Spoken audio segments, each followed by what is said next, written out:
자, 수특 134를 할 건데, 이거 올해 수능에, EBS에 처음 나왔습니다. 수특 134죠. 올해 처음 나와서, 특이해서 안 나올 수도 있긴 한데, 이거 연결하면 어디까지 연결할 수 있냐면, 중간에 얘가 이제 거짓말을 막 할 거거든요. 거짓말을 해서, 그러니까 노비가 거짓말을 해서 양반 행사를 하는 거야. 그러면 진실을 알리지 않고 어떻게 써요? 거짓말을 하는 이런 얘기죠. 뭐 있었냐면 우리가 앞에서 이강백에 뭐 있어요? 왜요? 그거는 EBS 없고, EBS에 있는 거. 아래에서 임금이 나타난다고 했고, 하나는 어떻게 써? 임금을 죽이는 공룡이 나타난다고 그랬잖아. 그죠? 거기랑 연결할 수도 있고요. 현대시에서는요, 온통 뿌에서 앞에 안 보여요. 그래서 사람들이 어떻게 써? 진실을 모르고 살죠. 뭐 있어? 안개의 나라. 연결하려면 많이 연결할 수 있어요. 그래서 요 놈 한번 해볼게. 요거의 제목이 좀 어렵게 나왔네. 자, 다음. 좀 끊어볼게. 중도, 우, 만난다라는 얘기였고요. 그 다음에 구복, 끊어볼게요. 자, 제목이 이게 길게 나왔는데, 이게 좀 끊어볼게. 좀 대충 이해가 됩니다. 송은 송씨고요. 이건 양반할 때 반자입니다. 그죠? 그러니까 송반이라는 건 송씨 양반입니다. 송씨 양반을 지칭하는 거고요. 그 다음에 궁도니까 뭐 가난할 궁자니까 뭐 가난한 처지 정도 생각하시면 될 것 같아요. 이거는 가난한 처지, 가난한 모습 뭐 이렇게 하면 되겠고요. 우는 만나다입니다. 만나다. 그죠? 그러면 송씨 양반이 가난한 처지의 송씨 양반이 만나나 봐요. 그게 누구야? 가난한 처지의 송씨가 만나나 봐. 그다음에 구복은 옛 구자고요. 그 다음에 이거는 뭐냐면 하인입니다. 옛날 하인. 옛 하인을 만납니다. 하인이라고 했지만 사실은 노비입니다. 노비. 그러니까 송반, 궁도, 우, 구복이라 한다면 가난한 송씨 양반이 옛 하인을 만나다 이런 거 굳이 해석하자면 가난한 송씨 양반이 옛 하인을 만나다 뭐 요런 정도입니다. 요런 정도고, 자, 요 놈은 수능에 한 번도 출제된 적은 없습니다. 왜냐하면 얘는 좀 특이한 게 야담입니다. 야담이라면 뭐 야한 얘기는 아니고 바깥 떠도는 이야기들, 그죠? 떠도는 이야기들이야. 그 잘 안 나와요. 야담은요. 한 번도 나온 적이 없고요. 일단 특징을 한번 따지면요.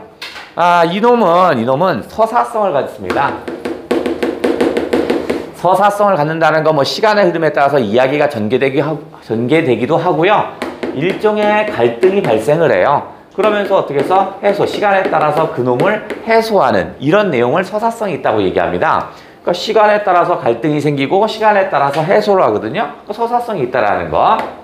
그 다음 두 번째 야담은 뭐 길에서 주고받아 간단하게 이야기하는 얘기들이거든요. 그러니까 길게 안 나와요. 그러니까 얘는 단편성이 있다 할까? 짧아. 이야기가 되게 짧습니다.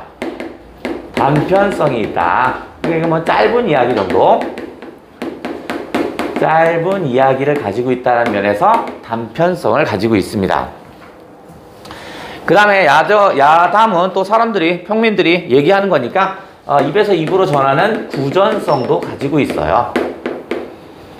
다음 네 번째 이 야담은 떠도는 이야기긴 한데요. 이게 마치 소설처럼 진짜 얘기는 아닙니다. 그냥 그런 얘기가 있다더라 이런 정도?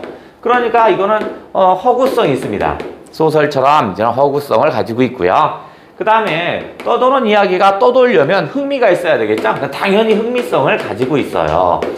이런 걸 봤을 때 이 야담이라는 것은요. 마치 소설 같기도 하고 구전되면서 흥미를 가지면서 단편성을 했다 설화이긴 뜻도 합니다. 설화이기도 하고 그 다음에 소설이기도 하고 그러니까 여러 것들이 여러 갈래가 복합되어 있습니다. 여러 갈래의 문학이 복합적입니다. 복합적으로 구성되는 걸 야담이라고 합니다. 수능에 나온 적은 없습니다.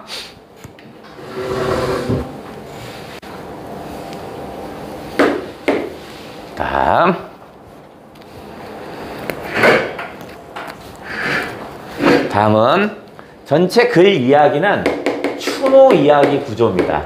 추노 이야기 구조입니다. 추노는요, 노비를 추적한다 뭐 이런 얘기거든요.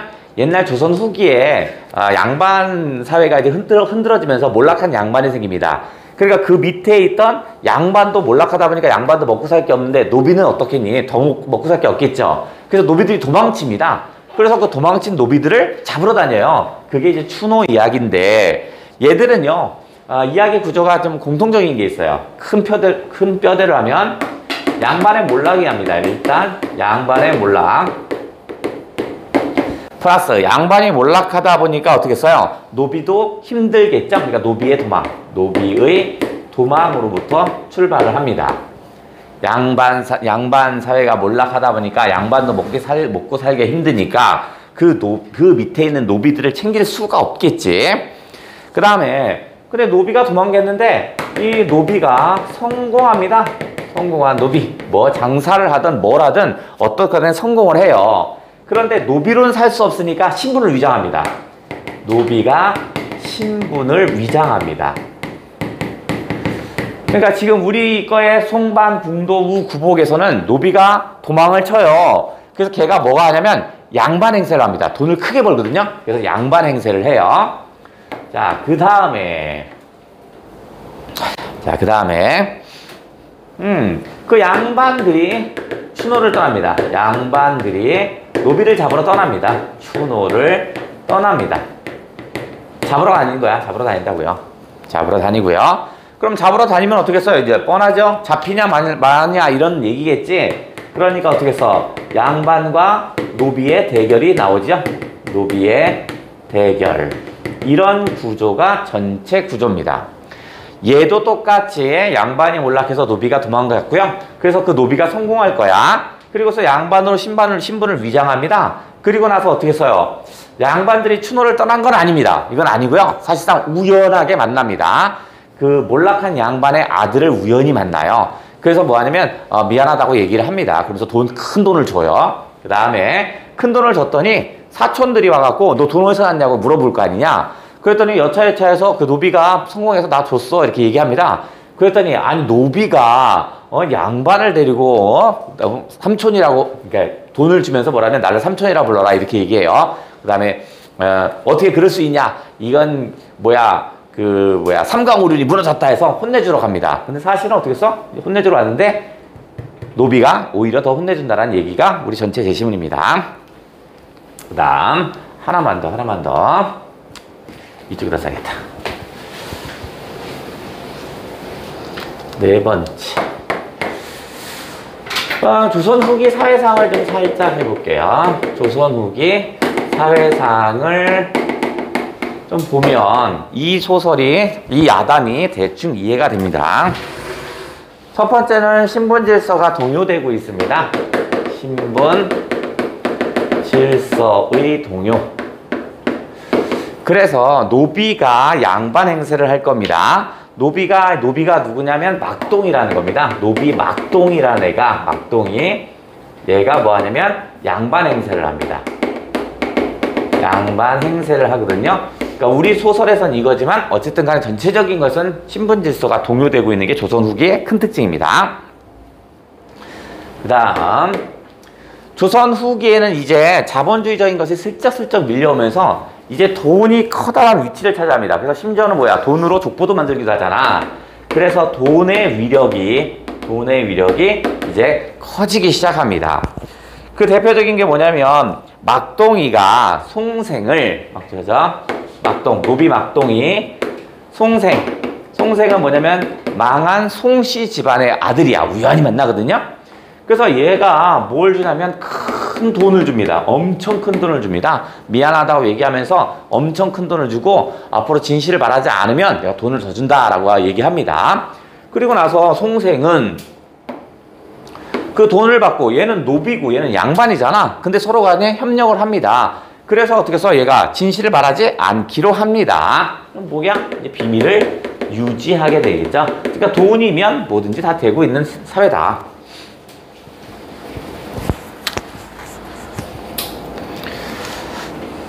다음 세 번째, 나름대로 합리적인 사고를 합니다. 조선 전기에는요, 양반이면 무조건 삼강오륜 어떻게, 뭐 어떤 가치를 들어붙여도 삼강오륜이 중요했습니다. 얘는 이제 그렇지 않아요. 삼강오륜? 아니야, 지금 내가 사는데 불편하다면 그거 없어도 돼, 뭐 이런 식으로 얘기를 합니다. 그래서 예를 들어서 옛날에는 강상의 윤리를 중시합니다. 윤리를 중시해요. 강상이라는 건 삼강오륜의 그 강이고요. 그 다음에 이 뒤에서 이 상은 오상인데요. 뭐냐면 군신유의, 부부유별 뭐 이런 거 있죠. 그죠? 요거를 얘기하는 게 요거야. 어떤 유교적인 그런 도덕을 가장 중시했다라면, 지금은 어떻게 되냐면 조선 후기에는 나름대로 자기가 이익과 손해를 따져봅니다. 이 강상의 윤리를 따르는 것이 나에게 이익인지 아닌지를 따집니다. 이익과 손해를 따져 선택합니다.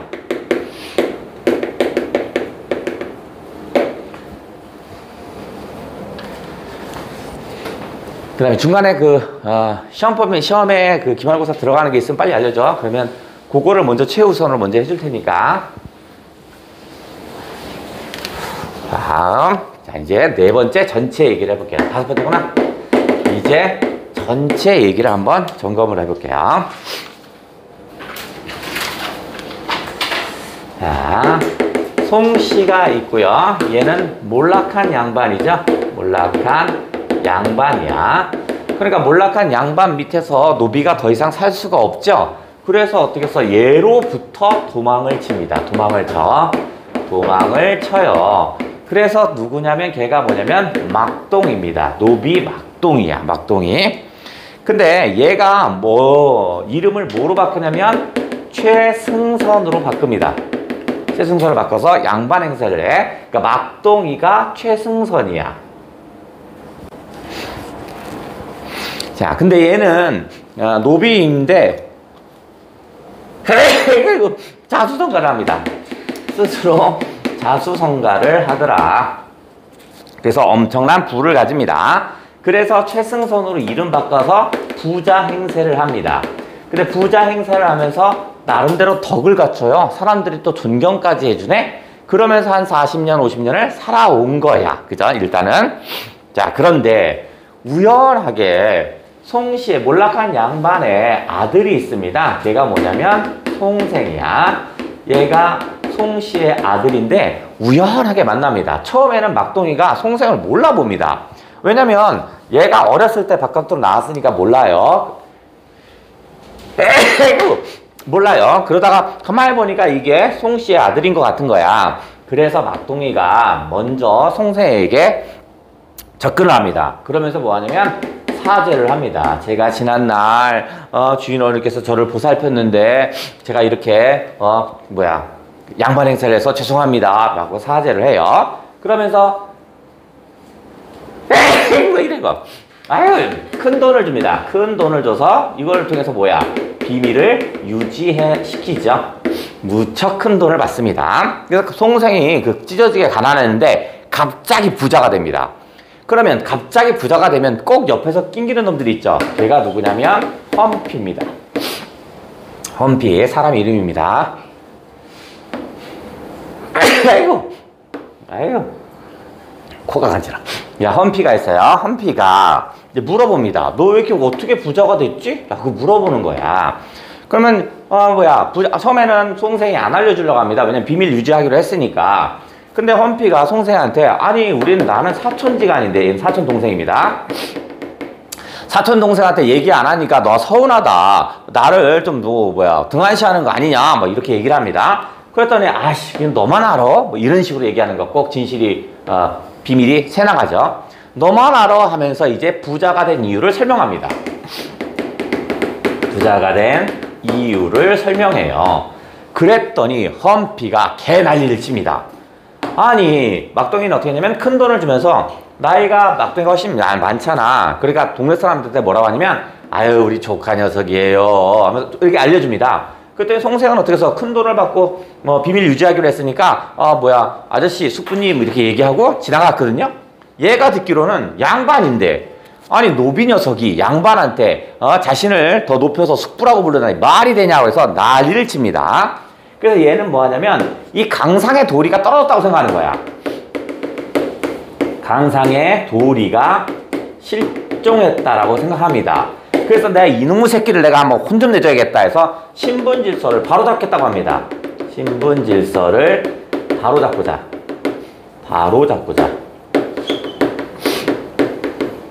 어디 양반한테 감히 아저씨 뭐 숙부라고 칭하라고 한다고? 말도 안 된다고. 이 치욕을 반드시 씻어야 한다. 양반의 치욕을 씻고자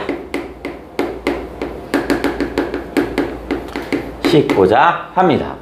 얘가 개 난리를 치니까 이거 큰일 났구나. 이거 큰 돈을 받고 비밀 유지하기로 했는데 이게 난리가 났구나 해서 험피가 막동을 찾아갑니다. 그때 송생이 험피가 간다는 걸 막동이에게 알려줍니다. 자, 그 뒤에 해볼게요. 밑으로 가볼게.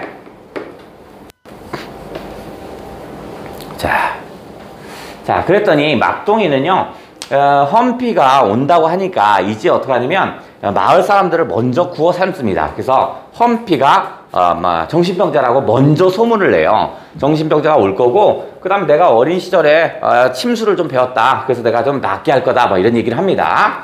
자, 그래서 누구일 거냐면, 자, 막동이가 바로 뭐냐면 최승선이죠.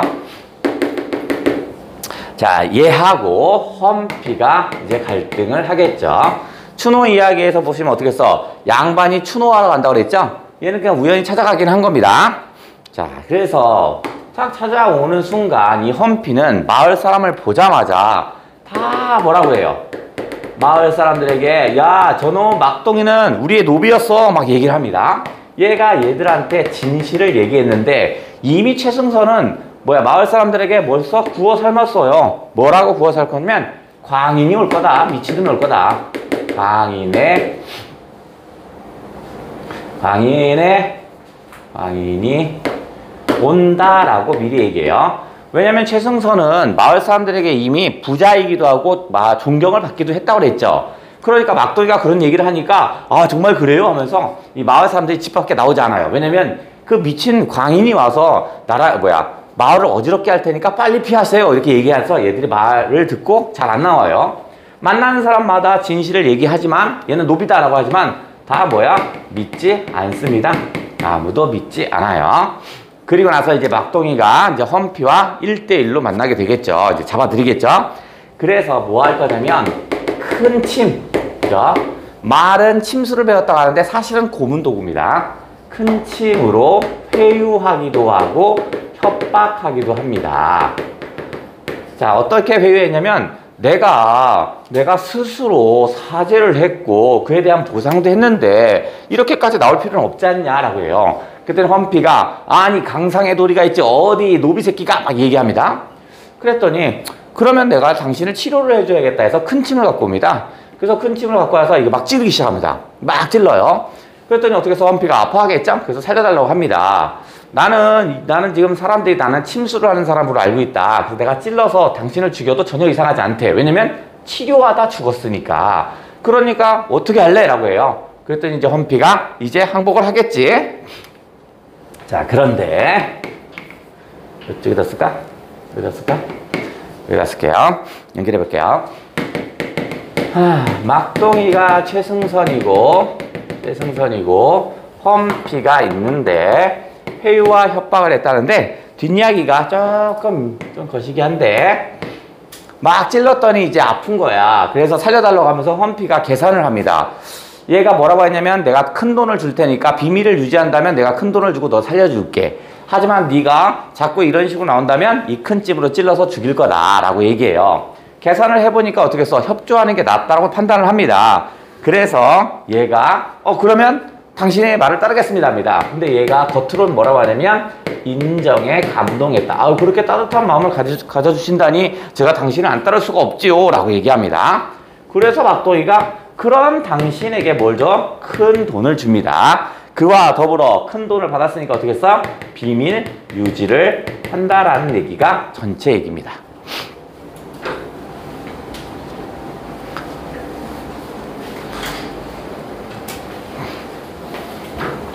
거기 또 도원이 옆에 치워주면 되겠다. 누구 거야? 그거 있네. 그걸로 해.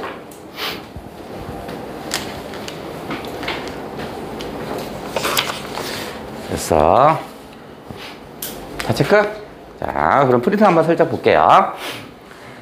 우리가 모의고사를 한번 풀어봐도 나온 적은 없어요. 그러니까 한번 보자고요.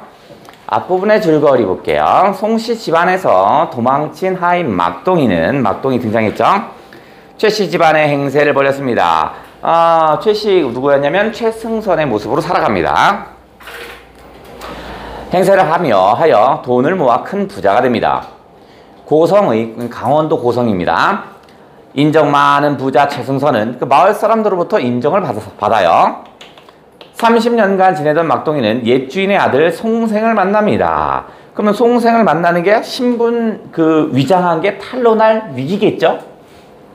막동이는 송생에게 자신의 과거를 털어놓고 사죄를 한 후 비밀을 지켜줄 것을 부탁합니다. 그래서 지금 거기가 어디냐면 여기야. 사죄하고 나서 큰 돈을 줘서 비밀을 유지할 것을 약속을 받습니다. 최승선은 송생을 조카라고 소개하며 후하게 대접하다가 서울로 돌아갈 때 큰 돈을 주어 돕습니다. 조카라고 소개한 게 험비가 바로 뭐야? 강상의 도리가 실종했다고 표현한 게 이겁니다. 그죠? 노비인데 양반한테 조카라고 얘기한다는 건 하대한 거잖아. 그죠? 숙부가 조카를 하대하는 거니까 이게 말이 되겠냐? 이렇게 얘기한 거야. 갑자기 부자가 된 송생에게 험피라는 벼를 지닌 험피라는 말은요. 음침하고 바르지 못하다라는 의미입니다. 음침하고 바르지 못하다라는 의미야. 요 말 뜻이 음침하고 바르지 못하다야. 바르지 못하다라는 의미거든요. 그러니까 어떤 얘의 이름을 통해서 얘의 성격이 제시되는 거야, 지금.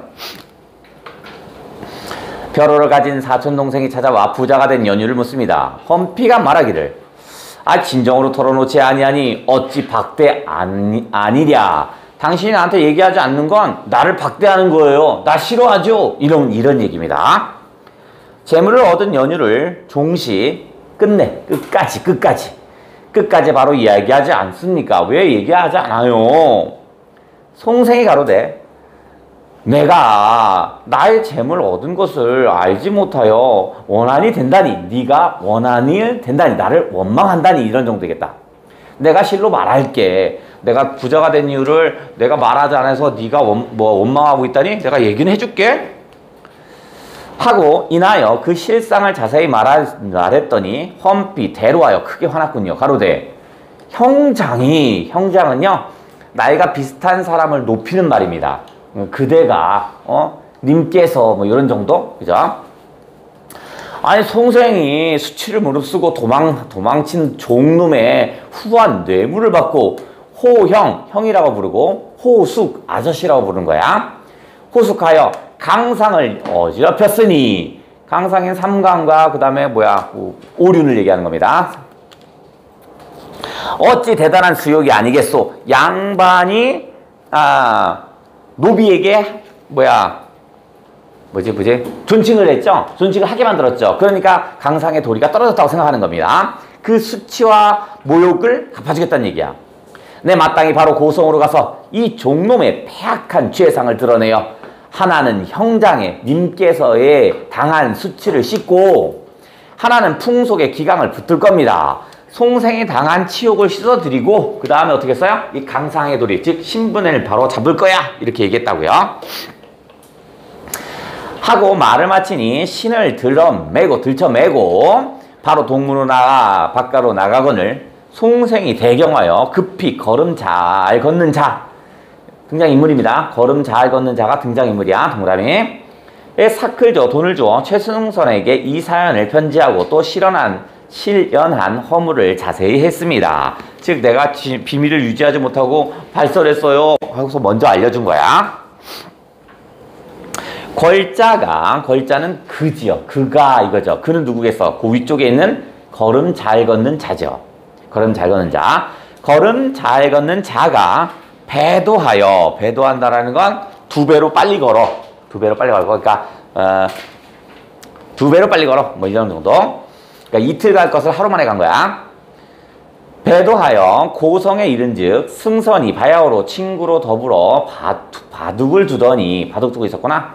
편지를 들이매 펴보고 소불 동념하고 뒤에 나오겠지만 조금도 동요하지 않는답니다.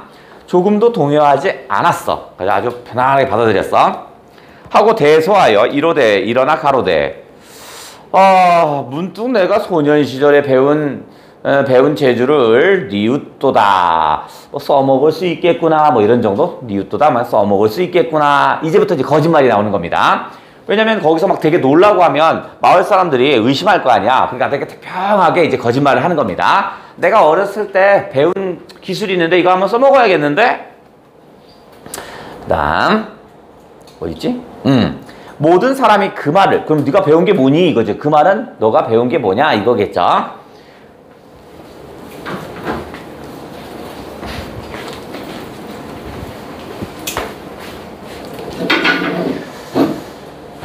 좀 까먹었다. 뒤에가 들어갔고. 그 말을 묻거늘 승상이 가로되 향이래. 조금 뒤에 재종질이 왔을 때 예전에 재종질 조카죠. 조카가 왔을 때 내가 우연히 치매학 공부를 하였다 좀 내가 자랑했었거든. 근데 재종질 조카가 크게 기뻐하면서 말하기를 제 동생 하나 있는데요. 광질이 있은즉 미쳤군요. 미친놈인데요. 마땅히 완전히 맡아 치료하여 보내주세요. 그럼 잘 됐군요. 침술을 배웠다니 내 조카가 미쳤거든요. 침술로 좀 잘 치료해주세요. 이렇게 얘기했다는 얘기야. 아니 나는 희언으로 그냥 지나가는 말로 하였거늘 그냥 지나가는 말로 했는데 저는 조카는 고지 듣고 과연 보낸다 하니 금명간 조금 뒤에 마땅히 이를 겁니다. 미친놈 올 거예요. 이 얘기네. 제공은 여러 사람들은 각기 귀가해서 문을 닫고 광인으로 하여금 횡행케 말라. 광인한테 해코지 당하지 마세요. 집에 들어가세요. 제인은 여러 사람 크게 두려워 다 집으로 돌아가 일동이 자취를 피하여 가로되 승선집에 광부가 온다. 벌써 소문을 냈더니 이런 얘기를 했더니 사람들이 광부라고 아예 칭해버렸네. 얼마 안 돼 헌피가 분기충천하여 크게 부르며 어지러이 꾸짖어 가로되 아무도 우리 종이요. 아무도 우리 종의 자식입니다. 뭐 얘기했겠죠. 그러니까 어디냐면 여기겠죠. 헌피가 마을 사람 만나서 진실을 얘기한 겁니다. 누구? 막동이는 우리의 종이었어요. 우리의 종이었어요. 막 이렇게 얘기한 거야. 일동이 대소발. 아유 진짜 미친놈이구나. 광부 같구나. 믿지 않네. 승선이 편안히 앉아 부동하고 건장한 노비 수십인으로 하여금 둘러싸고 헌피를 둘러쌌겠지. 결박하여 즉시 집 뒤 곡간 가운데 구류하고 침과 바소 바늘 정도 하자. 바소로서 다스리더니 침으로 막 찔러버리는 거야. 이 고문한다는 얘기죠. 이윽고 동네 사람이 또 모이거늘 승선이 눈썹을 찡그려. 동네 사람이 오니까 어떻게 해서 치료하는 척 해야겠지? 그러니까 눈썹을 찡그리는 걸 봤을 땐 이거 지금 심각한 병이에요. 뭐 이런 얘기 하고 싶은 거야 지금. 이 조카가 병이 이렇게 고질될 줄은 이렇게 심각할 줄은 몰랐어요. 제인이 가로되 아깝다. 소년이 이런 병을 걸렸다니. 우리가 광인을 많이 봤는데 이렇게 심한 자는 없었어 하더라. 밤이 깊음에 다 헤어지거늘 승상이 큰 침 하나 세모땅 칠게요. 겉으로는 치료의 도구인데 사실은 고문의 도구입니다. 겉으로는 치료의 도구라고 뜨냈지만 사실은 고문 도구입니다. 큰 침 하나를 가지고 홀로 헌피 가둔 곳에 이르니 헌피 입을 크게 벌려 욕하거늘 승선이 듣고도 못 들은 채하며 침으로 어지러이 찌르니 피육이 가죽과 살이네 다 터져버렸다. 헌피 아픔을 견디지 못하여 살려달라고 빌거늘 승선이 계속해서 쑤시니 헌피 여러 가지로 해결하거늘 승선이 이에 정색하고 책하여 가로되 내 스스로 분의를 지켜 의로움을 지켜 먼저 내력을 털어놓았는데 이거 여기였죠. 얘가 송생한테 잘못했다고 사죄를 하고 그 다음에 그에 대한 보상을 내가 했는데 진실로 마땅히 좋은 말로 할 것이거늘 이제 과거 일을 끄집어내. 그러니까 노비였다는 거 끄집어내니 남을 망하게 한 후에 나를 망하게 할 셈이냐 이런 얘기겠죠. 내가 적수공건으로 기가하였으니 적수공건을 써놨죠. 맨주먹. 그러니까 적수공건으로 기가한다는 건 자수성가. 어찌 지각이 없어 너 같은 용우배 뭐 어리석은 놈에게 낭패를 보랴. 내가 자수성가한 사람인데 너 같은 어리석은 놈한테 내가 당할 것 같아 이놈아? 이런 정도. 당초에 건객을 보내서 내가 원래 칼잡이를 보내서 중로 길 가운데서 너를 처치할 일이었는데 특별히 선대의 은혜를 생각해서 아직 네 생명을 보존하니까 네가 만약 허물을 고쳐 어진 마음을 먹은즉 마땅히 부자의 집 사람이 될 수 있으니 그렇지 않는다면 불과 살인한 의원이 된다. 불과 살인한 의원이라는 건 치료하다 사망할 것이다. 이런 얘기입니다. 그러니까 사람들이 나한테 큰 죄를 묻지 않을 거야. 왜냐면 병을 치료하다가 병이 너무 심해서 죽은 거니까. 오직 네 스스로 헤아려 봐라. 이게 어디였냐면 여기죠. 큰 칩으로 회유와 협박하는 지점입니다. 그래서 너가 헤아려 봐야 한다고 그랬죠. 조선 후기에는 어떤 모습이 있냐면 합리적인 사고를 나름대로 한다고 그랬잖아. 이익과 손해를 따져서 지의 이익을 찾아간다고 그랬죠. 얘가 이제 머리 굴리겠죠. 진실을 말해서 강상의 도를 찾을까? 아니면 그냥 돈 받고 그냥 물러날까? 이거 생각하겠지. 그 다음 승선이 가로되 아니다. 험피 그 충호함. 충호하다는 건 뭐 인정이 두툼함에 감동하여 이익을 헤아리고 이에 가로되 만일 내가 그 행실을 고치지 않는다면 개자식이 될 거예요. 이 얘기 뭐야? 비밀을 유지할게요. 승선이 가로되 지금부터 나를 숙부라고 부르고 모든 사람이 만일 묻거든 여차여차 대답해라. 험피 가로되 오직 명대로 할게요. 승선이 이에 자제들을 불러 자식들이겠죠? 자식들을 불러 일러 가로되 송질의 병 빌미가 다행히 고항에 들 정도는 아니었다. 아주 몹쓸 병에 가지는 않았어. 침을 내가 많이 줬더니 마땅히 신기한 효과가 있겠구나. 들춰볼게요. 마땅한 신기한 효과가 있다. 겉으로 표면적으로는 병을 치료했다 이 얘기고 이면적으로는 뭐야? 얘가 비밀을 유지할 것이다. 진실을 발설하지 않는다라는 얘기겠지. 그죠? 신기한 효과라는 것은 뭐냐면 첫 번째는 병을 치료했다는 게 표면적인 이유고 그 다음 이면적인 건 뭐야? 얘가 진실을 말하지 않을 것이다. 모름지기 좋은 음식을 많이 장만하여 그 원기를 돋게 하거라. 승선이 자제와 비복을 거느리고 들어와 험피를 본데 험피 기꺼이 즐겁게 절하여 가로되 이제 즐겁게 얘기하네. 아유 숙부님께서 병을 고치신 후로는 청명하고 변금 병의 근원이 쾌히 없으니 원컨대 고요한 집에 편히 누워 수일 조리할게요.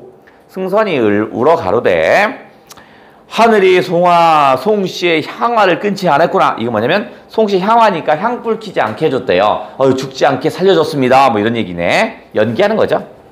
내 어제 차마 못할 일을 하여 내 살에 어지럽게 침을 주니 가히 고륙상잔이라 내가 내 가족에게 찔렀으니까 고륙상잔이겠죠. 서로 싸웠다는 얘기고 하고 인하여 새 옷을 입혀 데리고 외당 사랑채 정도 사랑채에 나와 극진히 무일했다. 도와줬다. 얼마 안 돼요. 향리가 다 모이거늘 마을 사람 다 모였어요. 승선이 험피로 하여금 면면이 절하여 배라 하나 인사드려라. 야 조카야 마을 사람들 인사드려라 이렇게 했다는 얘기야. 험피 공경하여 예를 갖추고 또 가로되 예전에 병이 대적하여 불성 인사했는데 예전에 내가 병이 있어서 불성 인사했대. 이 얘기하는 거죠. 그죠? 사람들 보면서 어떻게 써? 막둥이는 최승선은 나의 종이었어 이렇게 했다는 얘기야. 모든 어른께 능히 패만함이 없더이까 불편함이 없었습니까? 이로부터 험피 예절에 맞게 행동하며 공순해졌답니다. 한가히 머문 지 5, 6, 4, 5, 6달 만에 3,000금으로 보내니 험피 종신토록 가문하여 다시는 이 일을 누설치 않았답니다. 자, 뒤에 문제는 쫙 풀어보시고 잠깐 풀기 전에 좀 연결해야 할 것들을 한번 해볼게요. 자, 여기서 있자.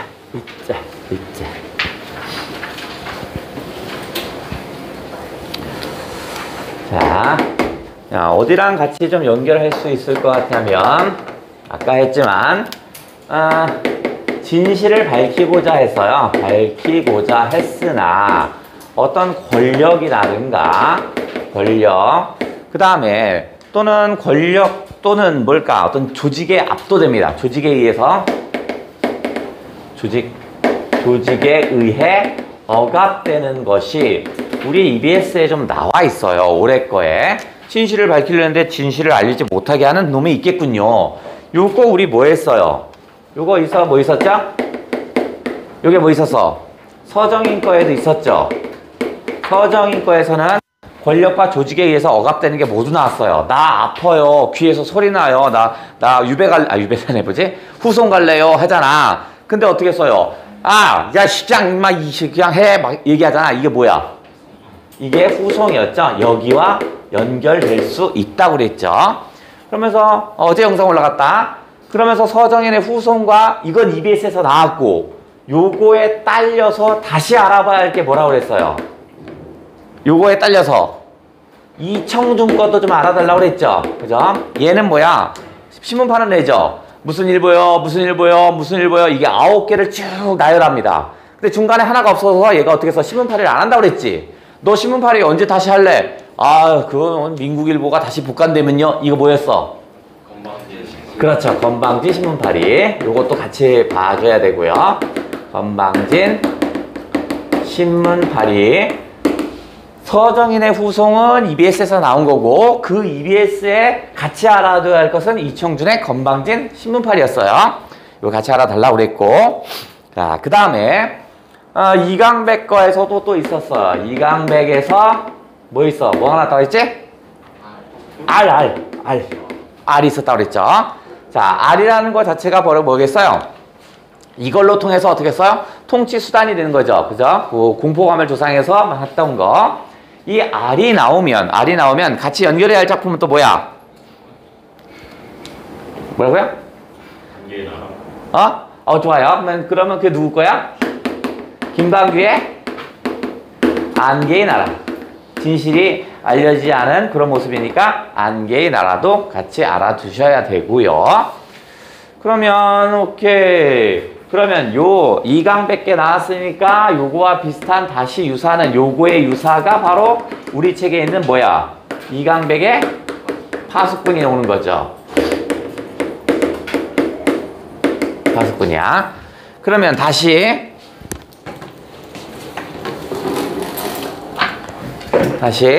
안개의 나라에서 요놈에서 유사가 되는 게 뭐죠? 진실을 그렇다면 알려고 전파하라 이런 의지적인 표현을 쓴 게 뭐 있었어? 우리가 본 것은 맨날 하늘을 본 게 아니라고요. 새항아리를 봤고요. 먹구름만 봤어요. 먹구름 닦아버리고 새항아리 찢어버려. 그렇지. 신동엽의 누가 하늘을 보았다는가.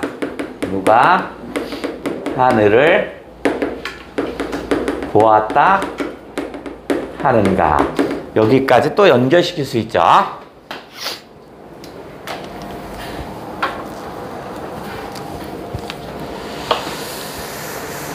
자, 그래. 자, 그 옆에 문제 세 문제가 있거든요. 세 문제 한번 슬쩍 풀어줍니다.